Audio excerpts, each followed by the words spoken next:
오늘 은혜 받으실 말씀은 베드로전서 1장 19절입니다.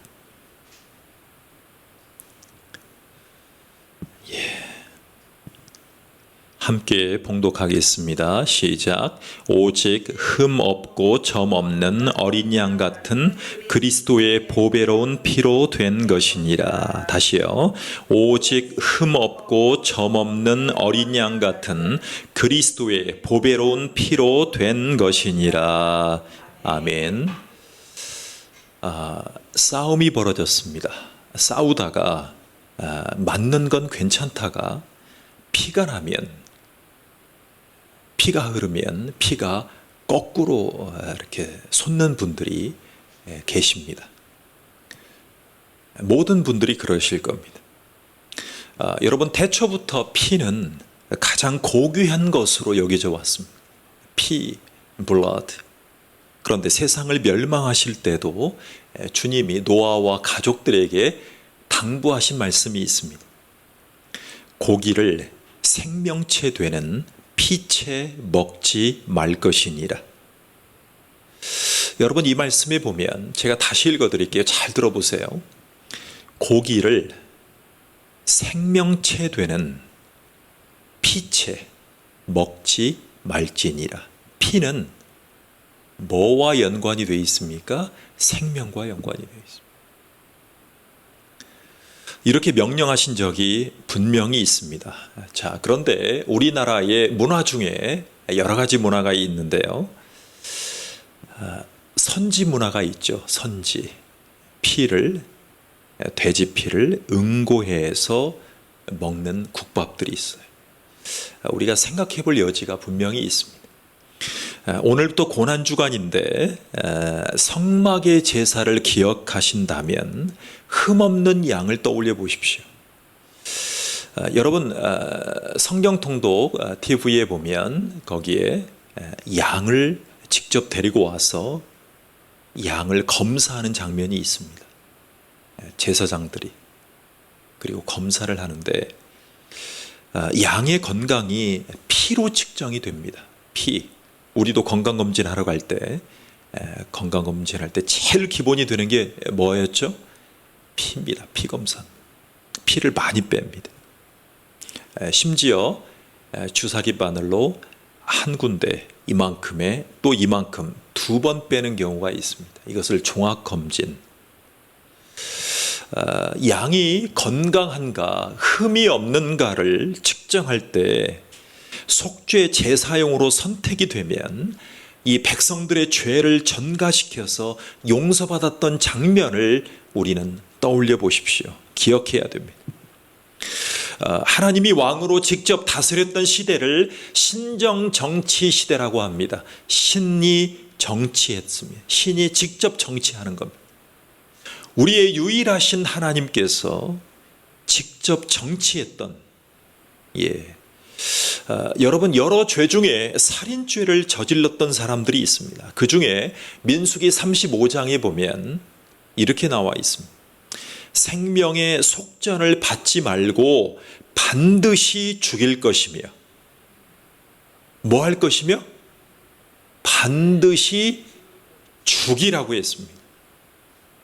그러니까 생명의 속전, 즉 공탁금, 예치금을 걸지 못하고 그 당시에는 바로 죽이겠다는 것입니다. 이게 율법이었습니다. 그런데 또 재미있는 은혜의 장치가 하나 나옵니다. 자, 아무리 죄를 범한 이 살인죄라 할지라도 우선은 보호받을 수 있도록 도피성을 가게 해줬습니다. 그래서 생명이 흘리는 피가 너무나 귀중해서 시편 116편에 보면 이렇게 나와 있습니다. 그의 경건한 자들의 죽음은 여호와께서 보시기에 귀중한 것이로다 라고 한 장면이 있습니다. 여러분, 우리가 구약 성경을 이렇게 통독할 때 가장 은혜를 받는 장면이 있습니다. 바로 에스겔서인데요. 에스겔서에 보면 환상이 나옵니다. 환상. 그런데 그 환상에 나오는 뼈가 있습니다. 그 뼈는 매우 피폐해져 있고 말라 있습니다. 그리고 심지어 죽어 있습니다. 그런데 하나님의 성령이 그 뼈들 위에 임하셔서 생기로 가득하게 되고 그 뼈들이 서로 연결이 되고 생명이 다시 회복되는 그 장면이 우리 가운데 임하게 됩니다. 자, 그렇다면 그리스도의 귀중한 피는 어떤 능력이 있을까요? 여러분, 우리가 오늘 고난주간을 맞이하는데요, 이 고난주간에 예수님과 함께 우리가 죽고 예수님과 함께 우리가 십자가에 들어가는 그 신앙 고백을 하는 날입니다. 이 신앙 고백이 없었던 분들을 우리가 VIP라고 합니다. 아직 믿지 않는 분들, 불신자라고 하죠. 그런데 예수님과 함께 우리가 죽고 예수님과 함께 십자가에 걸어가는 그 믿음을 가진 사람들을 우리가 그리스도인들이라고 합니다. 그리스도인들이라고. 그리스도의 그 귀중한 피에 과연 어떤 능력이 있을까요? 그것이 오늘의 우리가 묵상해야 될 중요한 전제가 됩니다. 자, 먼저 그리스도의 피는 속량하는 능력이 있습니다. 속량하는 능력. 자, 예수의 피는 율법을 행해야만 살 수 있는 우리를 율법의 노예에서 구출해내신 것입니다. 여러분, 우리가 율법을 잘 행해야만 됐습니다. 그래야 우리가 구원받을 수 있었습니다. 그런데 율법이 우리를 행하라고 명령했을 때 우리가 다 행할 수가 없었습니다. 그리스도가 몸값을 지불하셨기 때문에 율법은 더 이상 우리를 옥죄할 수가 없게 된 것입니다. 자, 그래서 우리는 자유해졌습니다. 그래서 갈라디아서 3장 13절에 보면 자유함에 대해서 나옵니다. 자유함, 그 자유함을 선물로 받으십시오. 자, 그리스도께서 우리를 위하여 저주를 받은 바 되사 율법의 저주에서 우리를 속량하셨으니 그랬습니다. 뭐 하셨으니? 우리를 속량하셨으니 그랬습니다. 여러분, 예수님 때문에 우리는 은혜 아래에 있게 되었습니다. 은혜 아래에 있게 되었습니다. 그래서 로마서 8장에 우리는 무서워하는 종의 영을 받지 아니하고 양자의 영을 받았으므로 우리가 아바 아버지라고 부르짖느니라. 자, 우리는 종의 영을 받지 않고 양자의 영을 받았습니다. 그래서 우리는 부모가 있습니다. 영적인 부모, 아바 아버지라고 부르짖느니라. 여러분, 율법은 수천 개의 명령들로 조합이 되어 있습니다. 그리고 금지 조항들로 우리를 속박해 왔습니다. 여러분, 요즘에 우리나라에 보면 검찰과 관련해서 많은 정책들을 지금 입안하려고 하지 않습니까? 이렇게 하려는 분들, 아니요, 이렇게 하지 않게 하려는 분들로 검찰 개혁, 검찰 제도 개혁, 검찰 권력, 검찰 이렇게 얘기를 하잖아요. 검찰이 가지고 있는 입법화된 그 검찰이 행사하고 있는 모든 법의 상위 법은 다 어디에서 나온 줄 아십니까? 바로 이 구약 성경의 율법으로부터 출발한 것입니다. 생육하고 번성했던 구약의 백성들이 이 율법을 전 세계에 퍼치기 시작합니다. 그리고 고대부터 그 나라의 검찰의 법들이 직간접적으로 다 영향을 받은 것입니다. 여러분, 검찰을 보면 검찰이 행하는 법을, 모든 법을 다 온전하게 지킬 수 있는 국민이 과연 있을까요?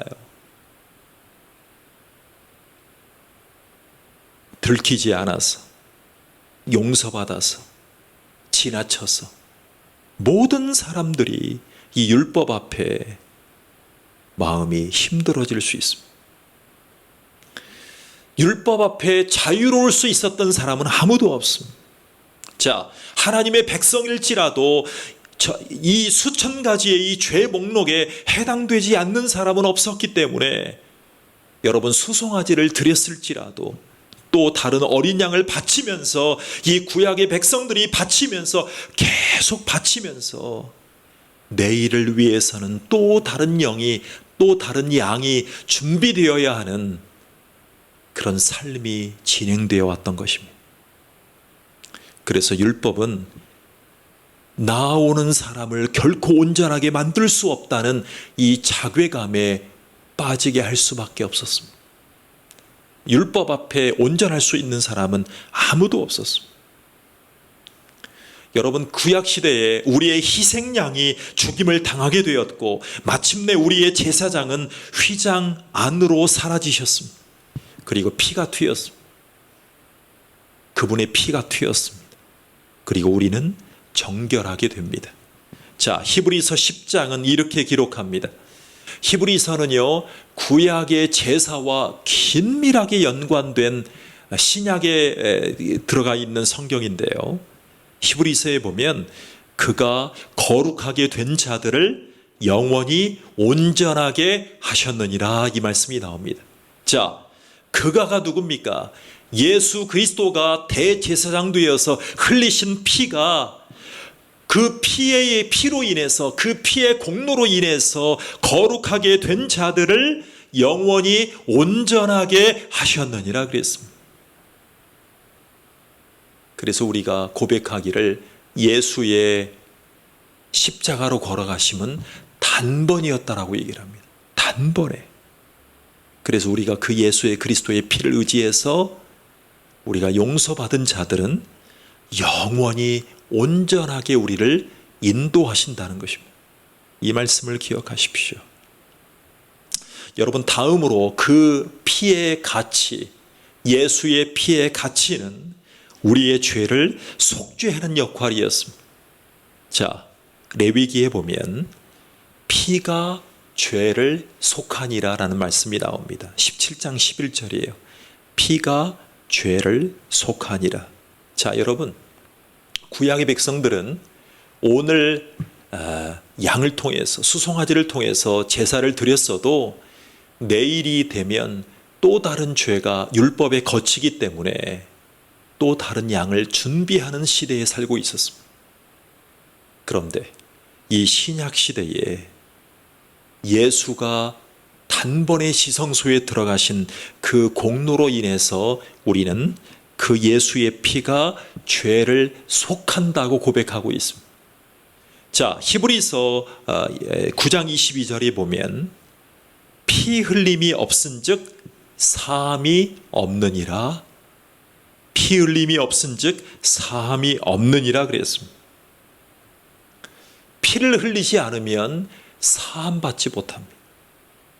피 흘림이 없이는 어떤 용서도 받을 수 없습니다. 오직 피만이 하나님과 하나 되게 하기 때문에 그렇습니다.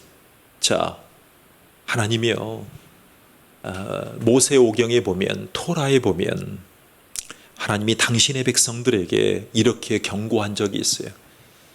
죄를 범한 자들, 즉 율법에 거친 자들에게 이렇게 경고하신 적이 있어요. 민수기 14장 18절에 보면 형벌 받을 자는 결코 사하지 아니하고, 자, 형벌 받을 자는 결코 사함 받지 아니하고. 여러분, 죄를 범해서 형벌 받을 자는 결단코 사함 받지 못한다는 것입니다. 자, 그런 하나님이 그리스도를 통해서 속죄하는 피의 능력을 우리 가운데 경험하게 하셨어요. 자, 그래서 우리는 더 이상 율법 아래 있지 않게 된 것입니다. 율법 아래 있지 않게 된 거예요. 여러분, 예수님이 오셨을 때 율법 가운데 머물렀던 백성들이 바로 유대인들이었습니다. 근데 그 유대인들 중에도 바리새인들, 사두개인들이었어. 그러니까 율법을 지키는 것을 명령하는 위치에 서 있다고 착각했던 인물, 그들이 바로 바리새인들이었어. 사두개인들이었어. 유대인들이었어. 그들이 뭐를 했습니까? 그 중에 열성적인 팬들은 예수님이 이 오늘 고난주간을 앞두고 예루살렘에 입성하실 때 사람 키보다 더 큰 종려나무 가지로 환영했습니다.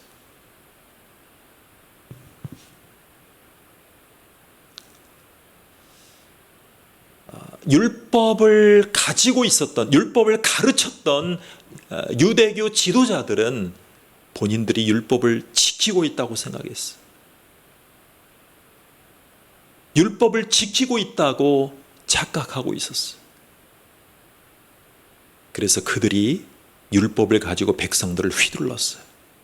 본인들이 다 지키고 있다고 생각했어요. 본인들의 양심 속에는 지키지 못하고 있다는 것을 알고 있었지만 백성들에게 선전했어요. 우리가 이 율법을 지키고 있으니 너희도 지켜라. 율법을 범한 저 예수라는 랍비를 잡아와라. 신앙생활하면서 가장 어렵고 가장 착각하기 쉬운 게 뭔지 아십니까? 바로 내가 율법을 지키고 있다고 착각하는 거예요. 바리새인화 되는 거예요. 기독교가 바리새 유대교화가 되면 가정에, 교회에, 국가와 사회에 은혜가 사라집니다. 예수님이 차치됩니다. 여러분, 우크라이나를 침공한 푸틴 대통령의 논리가 뭐예요? 그를 열성적으로 지지하는 러시아 국민들의 논리가 뭐예요? 알죠? 그들도 우크라이나의 가족들, 여인들, 어린이들, 그들을 짓밟으면 안 된다는 인류애는 가지고 있죠. 그들도 유대인들처럼, 바리새인들처럼. 그런데 왜 그렇게 부차에서, 마을에서 장갑차로 그렇게 포를 쏘고 사람들을 죽이고 절멸 단계로 들어갈까요? 괴롭혀서 그들이 괴롭힘 받아서 그들이 항복하게끔 질질 끌고 갈까요?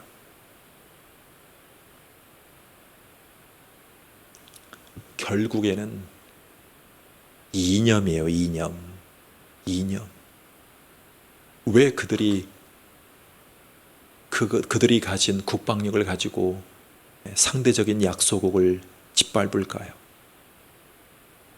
제2차 세계대전 때 소련이 히틀러 총통에 의해서, 나치즘에 의해서 그들이 괴롭힘 받았던 적이 있어요.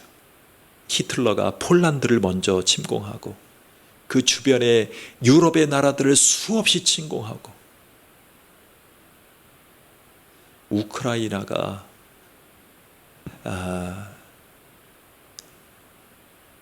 그러한 피해 속에서 이 독일의 나치에게 많은 괴롭힘을 받다 보니까 지금 러시아 사람들이 이 우크라이나 일부 사람들이 나치와 연결돼 있지 않느냐, 그거를 빌미로 지금 싸우고 있는 거예요. 그러니까 공산주의가 나치 이념을 빌미로 지금 수많은 사람들을 학대하고 착취하고 그들을 절멸하려고 노력하는 거예요.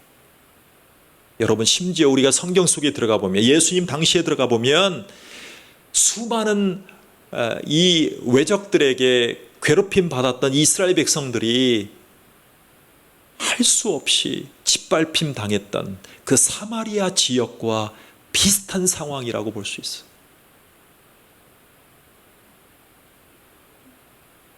그런데 그 사마리아 지역에 혈혈단신 가셔서 평화의 위로의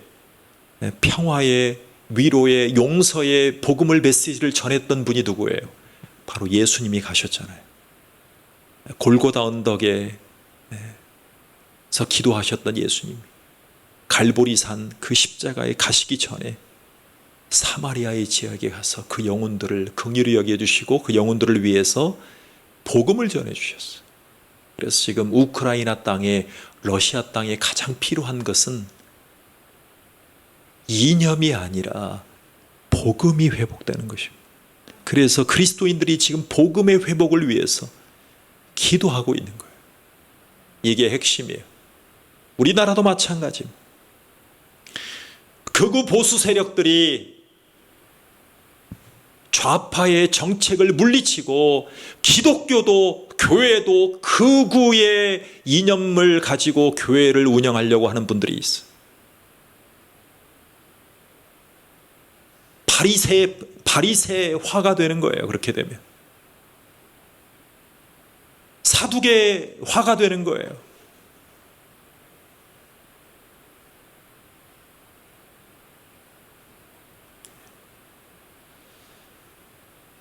하나님이 그리스도의 속죄하는 피의 능력을 경험하게 하셨어요. 그래서 우리는 더 이상 율법 아래 있지 않아요. 율법을 통해서 다른 많은 이념들이 적용되는 그 우를 범하면 안 돼요. 극우도 좌파도 예수 그리스도의 속죄하는 피와는 전혀 관계가 없어요.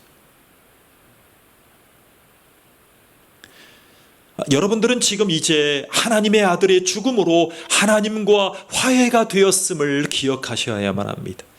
그래서 하나님은 우리의 죄를 위한 속죄물이 되도록 그리스도를 내어주신 것입니다. 자, 세 번째로 예수 그리스도의 보혈은 죄를 정화시키는 능력이 있습니다.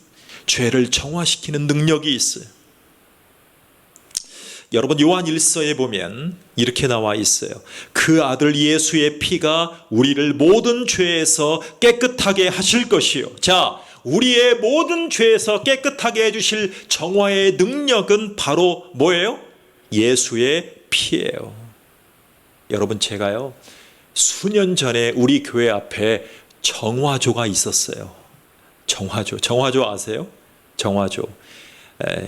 우리 예전에 시골에서 보면 큰 항아리를 심어놓고 이렇게 칸막이를 해놓은 똥간이 있었잖아요. 똥간. 그런데 시에서 묻어놓은 정화조가 있어요. 근데 그 정화조를 1년, 2년 만에 청소하라는 명령 고지서가 시에로부터 계속 옵니다. 그러니까 건물주는, 교회 대표는 항상 그 정화조를 1년, 2년 만에 항상 비워내야 돼요. 정화조 차가 와서 가져가요. 제 마음속에 항상 한번 가져가시면, 돈을 드리고 가져가시면 또 쌓이잖아요. 이 건물에. 그게 제 마음속에 율법과 같이 느껴졌어요. 그래서 어느 순간 복음이 들려지기 시작했어요. 시에서 지원을 해준다는 거예요. 그래서 아파트 앞에서부터 쫙 교회 앞으로 해서 이 관을 심어줘서 그 정화조가 시의 정화조 관으로 이어져서 우리가 다시는 이제 그 정화조를 청소하고 비지 않아도 되는 시대가 열린 거예요. 시골에서부터 시작되고 도시에까지 연결되는 정화조 개선 사업이 시작됐어요. 이게 복음으로 느껴지는 거예요. 이게 바로 그리스도의 피의 정화의 능력임을 믿으시기 바랍니다.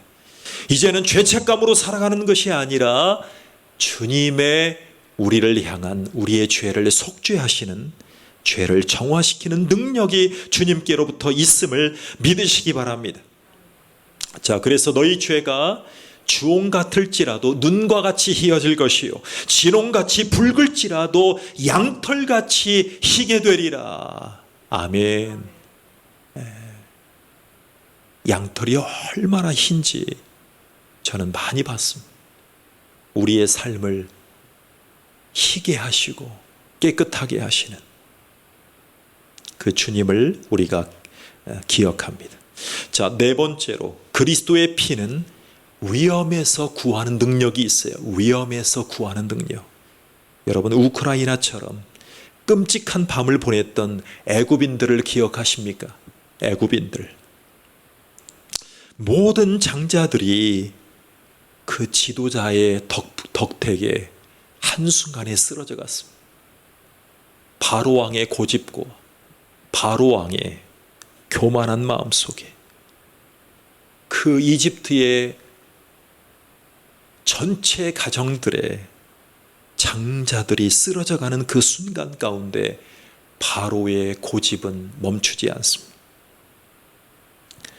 공산주의 이념, 나치 이념, 극우의 이념, 좌파의 이념을 통틀어서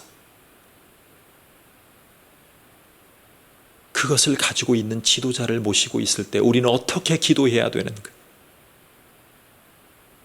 모든 장자들이 한순간에 쓰러져 죽는 그 순간에도 바로 왕은 애굽의 바로 왕은 멈추지 않았습니다. 그리고 탄식하는 사람들이 넘쳐나기 시작합니다. 자, 애굽에 거주했던 이스라엘 집들은 과연 어땠습니까? 그들의 집은요, 인방의 문의 양쪽 기둥에 피의 흔적이 있었습니다. 그리고 주님은 이렇게 약속합니다. 내가 피를 볼 때에 너희를 넘어가리니. 내가 피를 볼 때에 너희를 넘어가리니. 여러분, 넘어간다. 주님의 진노의 심판이 넘어가야 되잖아요. 그래서 이것을 후에 패스된다. 그리고 위로 넘어간다. over. pass over 그랬습니다. 이 절기를 유월절 절기라고 했습니다. 이스라엘 백성들이 피를 뿌립니다. 그리고 유월절을 얻게 되었습니다. 이스라엘의 아버지들은 하나님의 백성이라는 중요한 말씀을 붙들고 하나님의 백성이었기 때문에 그 말씀을 붙들고 어린 양을 취해서 죽였습니다. 그리고 대야에 피를 담았습니다. 그리고 어린 양이 구워지는 동안 여러분 대야 안에서 피를 젓는데 우슬초를 사용합니다. 그리고 자녀들과 바깥으로 나가서 기둥과 문에 어린 양의 피를 많이 발랐습니다. 그 어린 양을 각을 내고 그 피를 대야에 담았잖아요. 대야.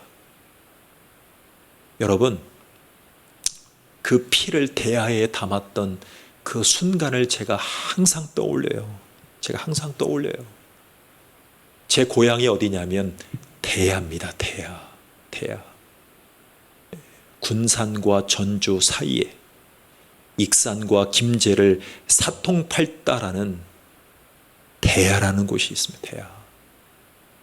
제가 대야를 지나가면서 우리 고향을 지나갈 때마다 항상 생각해요. 어린 양의 피를 담아서 문설주와 인방에 뿌렸던 중요한 대야에 담았던 것을 기억하십시오. 부모들이 왕도 살려주지 못했지만 이집트의 왕은 그들 백성을 죽였지만 이스라엘의 부모들은 주님의 말씀을 기억하고 어린 양을 잡아 피를 발랐습니다. 기억하십시오.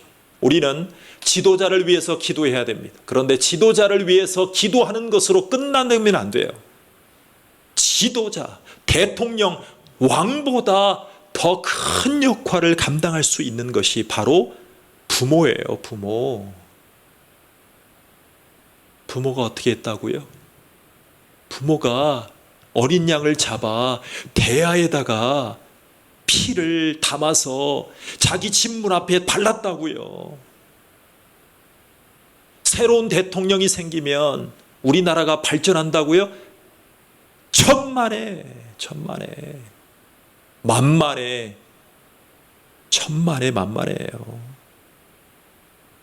대통령보다 중요한 게 누군지 아세요? 우리 6월 1일 날 지방선거 앞두고 있잖아요. 시장 뽑고 시의원 뽑고 도지사 뽑고 등등등등. 우리 시의 국회의원이었던 사람이 도지사에 출마하잖아요. 저는 잘 선택할 거예요. 잘 선택할 거예요. 제가 아는 분들도 시장에 출마하고, 우리가 익히 알고 있는 분들도 시의원에 출마하고, 저는 판단 잘 할 거예요. 근데 그들에게 내 삶을 다 맡길 수가 없어요. 부모가 더 중요해요, 대통령보다. 이렇게 해서 하나님의 재앙이 지나간 것임을 믿으시기 바랍니다. Pass over, 6월절이라고 했던 것입니다. 이 피를 바라볼 때 평화를 준 것입니다. 하나님의 의인들과 악인들을 구별하실 때 그 피 안에서 피난처를 찾는 도피성의 복을 주셨음을 믿으시기 바랍니다. 이제 우리는 십자가의 그늘 아래서 이렇게 고백할 수 있어요. 누가 감히 그리스도께서 나를 위해 죽으신 것을 보고 나를 고발할 수 있겠느냐? 율법아, 나를 고발할 수 있겠느냐? 다섯째로, 그리스도의 피는 탄원하는 기도로만 응답받는 능력이 있습니다. 자, 바울은 이렇게 표현한 적이 있어요. 히브리서의 12장에 보면 아벨의 피보다 더 나은 것을 말하는 풀이 뿌린 피니라. 여러분, 표현이 재밌어요. 우리는 아벨의 흘린 피가 너무나 귀하기 때문에 우리는 아벨에 대한 설교를 많이 들었어요. 그런데 아벨의 피보다 더 나은 것을 말하는 뿌린 피니라. 그 피가 누구의 피예요? 예수 그리스도의 피잖아요. 고난중간의 피잖아요. 예. 기도하고 싶지만 기도가 안 나올 때가 있어요. 목회자라고 다르지 않습니다. 그럴 때가 있어요. 그때 내 혀를 의지하지 않는 것이 중요해요. 그때 주님의 피 속에서, 주님의 보혈 속에서 주님의 음성이 들립니다. 하나님 앞에 엎드리셨던 그분, 하나님, 예수님을 기억하면서 죄인인 나를 긍휼히 여겨주소서. 이 말만 하면 돼요. 죄인인 나를 긍휼히 여겨주소서. 예수님이 어떻게 먼저 기도하셨죠? 이 죄를 저들에게 돌리지 마시옵소서. 그 죄를 돌리지 말아달라고 하신 중보자의 대속적인 기도를 하신 예수님을 따라가는 우리들 아닙니까? 죄인인 나를 긍휼히 여기소서. 여러분, 내 변호자인 주님은 침묵하지 않으시고 대신 간청해 주십니다. 그러면 주님이 나를 위해서 기도하시는 그 기도의 시간을 보내면 되는 거예요. 가만히 듣고 있으면 되는 거예요. 주님이 나를 위해서 침묵하지 않으시고 기도해 주시는구나. 예수의 피가 항상 하나님과 함께 있어서 우리의 기도입이 되어 주십니다. 주님의 보혈이 우리와 함께 있어 주셔서 우리의 기도의 입이 되어 주실 수 있는 능력이 있다는 것을 기억하십시오. 그래서 우리 심령의 다락방에서 신음소리로 울 때 그 보혈의 가치를 찬송하시기 바랍니다. 그 보혈의 가치를 찬송하는. 그렇다면 영원한 보좌 앞에서 우리의 고통을 중보하십니다. 우리의 고통을 중보하십니다. 여러분, 여섯째로 보혈은 우리를 진정시키는 은혜의 능력을 갖고 있어요. 자, 은혜는요, 우리가 잘못 가려고 할 때 진정시키는 능력이 있어요. 그래서 은혜를 사모하는 거예요. 은혜를 받으면 잘못 가려고 해도 진정제의 효과가 있어요. 그것을 은혜라고 합니다. 은혜 받았는데 세상사에 대처하는 이 대처 적용이 달라지기 시작하는 거예요. 똑같지 않아요. 그게 은혜 받았다는 거예요. 여러분, 필그림 하우스에 방문했을 때 우리가 철로역정 가든이 있었잖아요. 공원이 있었잖아요. 근데 그의 코스 중에 하나가 뭐였냐면 빗자루를 쥔 하녀가 있었습니다. 빗자루를 쥐고 있었어요. 근데 이 하녀가 방을 열심히 청소해 엄청 큰 빗자루였어요. 막 쓸고 있었어요. 그런데 엄청난 먼지가 나옵니다. 이야, 그 먼지까지 형상화를 해놨어요. 그런데 이 먼지가요, 청소하는 본인은 물론이고 그 방 안에 있는 사람, 그 집 안에 있는 사람들을 힘들게 하는 거야. 질식할 수 있을 정도로 하는 거예요.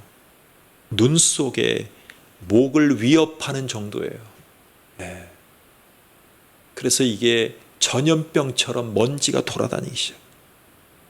그때 물을 확 뿌립니다. 그리고 먼지를 잠재웠던 것이 바로 복음입니다. 복음. 먼지를 잠재울 수 있는 것이 바로 복음이에요. 자, 복음이 온 이후에 이 하녀의 그 청소 가운데 복음이 온 이후에 이 빗자루는 다른 용도로 이제 사용되기 시작해요. 성물이 되기 시작한 거죠. 하나님의 율법은요, 죄인들의 영혼 속에 먼지들을 수없이 만들어낼 수 있어요. 율법에 거치면, 하나라도 거치면 죽임을 당할 수밖에 없는 사람들이 우리는. 그런데 오직 예수 그리스도의 보혈만이 그 먼지들을 잠재울 수 있었어요. 그 보혈을 사모하고 기억하는 것을 예배라고 합니다. 예배. 주님의 보혈을 기억하고 주님의 보혈을 사모하는 것을 은혜라고 합니다. 그레이스. 죄인의 입장에서 보면 예수가 죽으셨다는 것을 아는 것 외에는 어떤 안식도 있을 수가 없어요. 그 예수의 공로에 의해서만 우리가 은혜를 경험할 수 있기 때문에 그렇습니다. 자, 내가 감당해야 될 모든 고통을 감당하셨다는 것을 깨닫고 받아들이는 순간에 평화가 임합니다. 평화로다. 하늘 위에서 내려오네. 하늘 위에서 내려온 가장 큰 평화는 바로 예수 그리스도의 오심입니다. 예수 그리스도의 대속하심입니다. 이 평화는 주님의 우리에게 대한 믿음으로써 가능해졌습니다. 주님이 아버지 하나님에 대한 믿음으로서만 가능해진 것입니다. 자, 우리나라 대선에 심적인 고통을 느끼는 분들, 우크라이나 전쟁 사태로 인해서 경제의 타격 속에 기름값의 인상, 많은 고통이 임하고 있어요. 밀가루의 인상. 국민들 모두가 주님의 보혈을 통해서 평화를 꼭 누리시기를 축복합니다. 주님의 뜻한 바가 분명히 있을 것입니다. 여러분, 2명의 군인이 있었어요. 어느 전투에서, 중요한 전장에서 근무할 때였어요. 자, 한 사람은 그리스도의 보혈을 통해서 마음으로부터 평화를 가지고 있었던 사람이에요. 자, 그런데 다른 사람은요, 그가 가지고 있는 고통에다가 이 전쟁에 대한 혼돈감 그리고 불안감에 그 환경에 파묻혀 있었던 사람이 있었어요. 자, 하루는 같이 보초를 섭니다. 그런데 이 비탄에 빠진 군인은 가슴을 치면서 토로합니다. 자기는 하나님께 반역하는 삶을 살아온 인생이었다. 그리고 그 삶 속에 빠져 있었어요. 자, 그때 갑자기 그 군인에게 그리스도의 보혈이 음성처럼 들리기 시작했어요. 그리고 환상 체험을 하게 됩니다. 그 순간 그 군인이 경험했던 그 경험은 이렇습니다. 자기를 하나님과 화해시킨 그 은혜가 바로 그리스도의 보혈 때문이라는 것을, 그 공로를 의지하게 됩니다. 자기 삶을 예수 그리스도에게 맡기고 용서받는 그의 마음에 불편했던 것들이 예수님에게 맡겨지게 됩니다. 예수님의 보혈로 용서받게 됩니다. 그날 밤에 군인으로부터, 군인에게 성령으로부터 예수님의 보혈이 다가온 것입니다. 자, 그런데 이 예화의 마지막 이 소식이 중요하더라고요. 근데 이 사람이요, 나중에 예편을 하고 후에 이 번역가가 됩니다. 번역을 잘했나 봐요. 언어를 잘했나 봐요. 그래서 성경을 힌디어로 번역했다라고 그래요. 자, 인도 말로 번역을 했어요. 그래서 성경이 번역되고 그 성경을 통해서 수많은 사람이 주님 앞으로 돌아왔다라고, 그렇게 사용된 인생으로 마무리되었다라고 합니다. 제가요, 성경을 통독한 것을 유튜브에 올리는 즉시 페이스북에 스토리와 제 소식 가운데 올립니다. 제가 놀라운 걸 발견했어요. 제가 출신 교회, 신학교의 교수님, 지인들, 동창들, 어렸을 때 친구들, 수많은 사람들이 보고 있는 이 페이스북에 제가 놀라운 두 가지 경험을 했어요. 하루는요, 어떤 선배님이요, 어떤 교단 선배님이 글을 올리셨어요. 여러분도 잘 아는 사람입니다. 제가 정말 아끼는 후배입니다. 제가 정말 소개하고 싶은 분이 있어서 소개 글을 올립니다. 그리고 제가 누군가 궁금해서 호기심이 발동해서 순간 탁 눌렀어요. 탁 누르니까 제 프로필로 다 연결이 되는 거예요. 제가 은혜를 받았어요. 야, 페이스북에 올리는 거 쉬운 일은 아닌데 계속 올렸거든요. 그랬더니 존경하는 선배님이 저를, 제 사역을 지지해주고 북돋아 주시는. 제가 또 어제 또 하나 경험했어요. 저는 잘 모르는 분이에요. 저는 개인적으로 대화해 본 적도 없고, 그분을 그냥 패친이라고 해요. 페이스북 친구, 패친. 그런데 그 정도로만 가끔 보니까 가끔. 근데 그분이 또 글을 올렸어요. 자기의 글 포스팅 속에서 여러분이 잘 아는 분들입니다. 저는 이분을 꼭 소개하고 싶습니다. 이렇게 써놓은 거예요. 그래서 제가 또 호기심에 발동해서 뭔가 딱 눌렀더니 제 프로필로 딱 연결이 되는 거예요. 저의 성경 낭독 채널을 홍보해 주시는 거예요. 너무나 귀한 사역이라고 인정해 주시는 거예요. 제가 은혜 받았어요. 선배님 두 분을 통해서.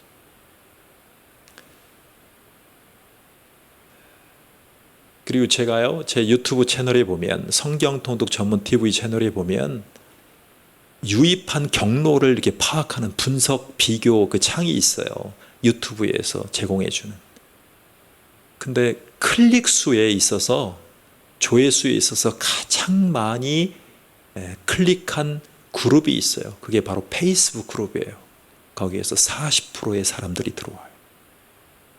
아직은 미미하지만, 아직은 총 조회수가 40만 밖에 안 되지만, 그 중에서 40%의 분들이 페이스북의 링크를 통해서 성경을 들어왔다는 것입니다.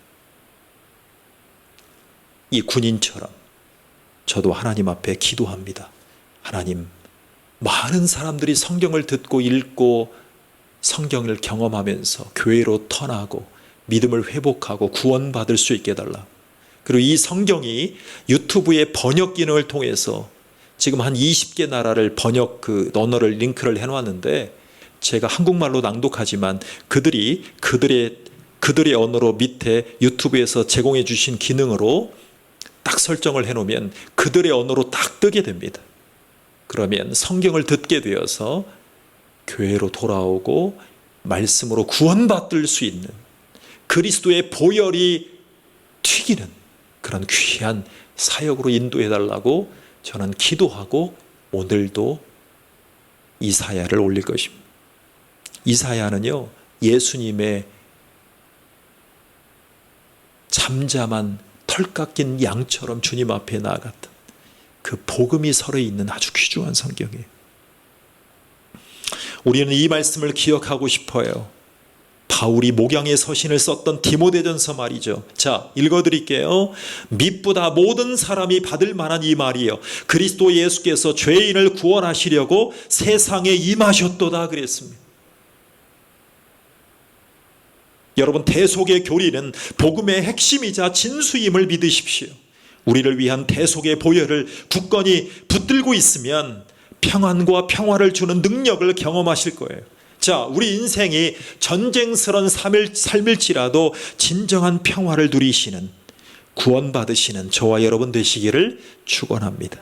기도하겠습니다. 하나님, 재앙이 넘어간 패스오버의 삶을 살게 해주심을 감사를 드립니다. 우리의 삶의 곤고한 부분을 주님 앞에 맡기고 유월절 어린 양 되시는 예수를 기억하며 인생을 살아가게 도와주시옵소서. 우리를 전쟁스러운 삶에 찾아와 주셔서 우리를 도와주시옵소서. 예수님의 이름으로 기도하옵나이다. 아멘.